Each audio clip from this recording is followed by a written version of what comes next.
অতিরিক্ত ফেনা উঠে, হ্যাঁ, ফ্রদি হয়, প্রস্রাব করার সময় যদি এমন দুর্গন্ধ হয় যে গন্ধ আপনি সহ্য করতে পারতেছেন না, প্রস্রাব লাল হবে, প্রস্রাবের কালারটা চেঞ্জ হয়ে যাবে আর কি, প্রস্রাবের পরিমাণ কম হবে, প্রস্রাব করার সময় প্রস্রাবের নালীতে জ্বলবে, মনে হবে যে মরিচ দিছে, অনেক সময় এক নালে বা দুই নালে প্রস্রাব হয়, ঠিক এরকম লক্ষণ দেখলেই আপনি মনে করবেন আপনার প্রস্রাবের ইনফেকশন হয়েছে।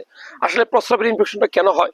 আপনি যদি পানি কম খান, দেখবেন যে মা বোনরা সারাদিন রান্না করে কাজ করে কিন্তু পানি কম খায়, তো পানি কম খেলে আপনার প্রস্রাবের ইনফেকশন হতে পারে।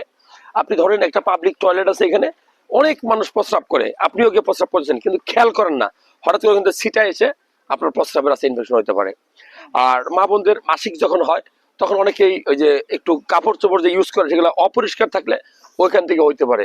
মেয়েদের কেন প্রস্রাবের ইনফেকশনটা বেশি হয়, এটাও একটা গুরুত্বপূর্ণ কারণ।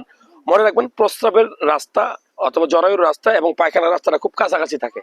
কাছাকাছি থাকার কারণে কি হয়, অনেক সময় ওই পায়খানার রাস্তার যে ইনফেকশন গুলা, যে ব্যাকটেরিয়া গুলা সহজে প্রস্রাবের নালীতে সংক্রমণ হতে পারে।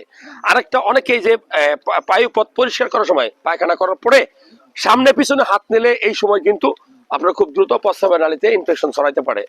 আর ছেলেদের ক্ষেত্রে কোনটা হয় বা মেয়েদের ক্ষেত্রে, যদি আপনি অনৈতিক অবৈধ মিলামেশা করেন, আপনার হাজবেন্ড ওয়াইফের পবিত্র রিলেশন ছাড়া যদি আপনি অন্য কোথাও মিলামেশা করেন, আপনার অপরিচিত পার্টনার, সেক্ষেত্রে সেক্সুয়াল কিছু রোগ আছে যেমন গনোরিয়া, সিফিলিস, এইডস, এরকম ভয়ঙ্কর কিছু রোগ ছড়াইতে পারে, তখন কিন্তু আপনার প্রস্রাবের রাস্তায় ইনফেকশন হবে।